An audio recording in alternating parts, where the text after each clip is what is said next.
तो आज हम एक एपी एंड जीपी के बेसिस पे एक काफ़ी अच्छी प्रॉब्लम देखेंगे। तो स्टार्ट करते हैं। तो मेरे पास 4 टर्म्स गिवन है, यहाँ पर 4 वेरिएबल गिवन है और वो पॉजिटिव रियल नंबर्स हैं, ठीक है। जिनमें से एक्स वाई जेड डब्ल्यू है ना, वो इंक्रीजिंग एपी के फॉर्म में गिवन है। मतलब जो एक्स वाई जेड डब्ल्यू है, मैंने एज्यूम कर लिया यहाँ पर जो फर्स्ट टर्म होगी मेरे पास ए होगी, ठीक है। सेकेंड टर्म क्या होगी, कॉमन डिफरेंस मैंने डी ले लिया तो ए प्लस डी, ये कितना हुआ ए प्लस 2d, ये कितना हुआ ए प्लस का 3d, ठीक है। तो ये 4 टर्म होगी मेरे पास। अब ये क्या बोल रहा है कि X Y and W form an increasing GP. तो ये जो एक्स वाई एंड डब्ल्यू है ना, एक्स वाई एंड डब्ल्यू, ये क्या फॉर्म कर रही है, जीपी फॉर्म कर रही है। तो हमें वैल्यू बतानी है डब्ल्यू बाई एक्स की, ठीक है। तो जीपी फॉर्म कर रही है, तो जीपी का मतलब क्या हुआ, तो यहाँ पर देखो लेट से मेरे पास 3 वेरिएबल है, कौन से A B and C 3 variable है।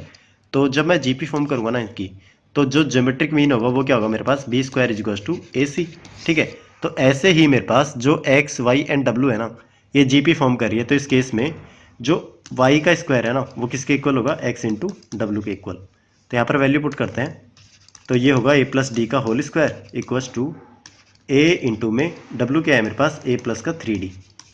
तो यहाँ से वैल्यू पुट करेंगे तो a स्क्वायर प्लस का d स्क्वायर प्लस में 2ad equals to a square plus में 3ad। तो a स्क्वायर से a स्क्वायर गया है मेरा, ठीक है। अब यहाँ से मैं 2ad को उधर लेके जाऊँगा तो d स्क्वायर की वैल्यू कितनी आई, 1ad। 3ad में से 2ad गया तो कितना बचा, 1ad। तो a मेरा एक a यहाँ से गया, सॉरी ये d है, ठीक है।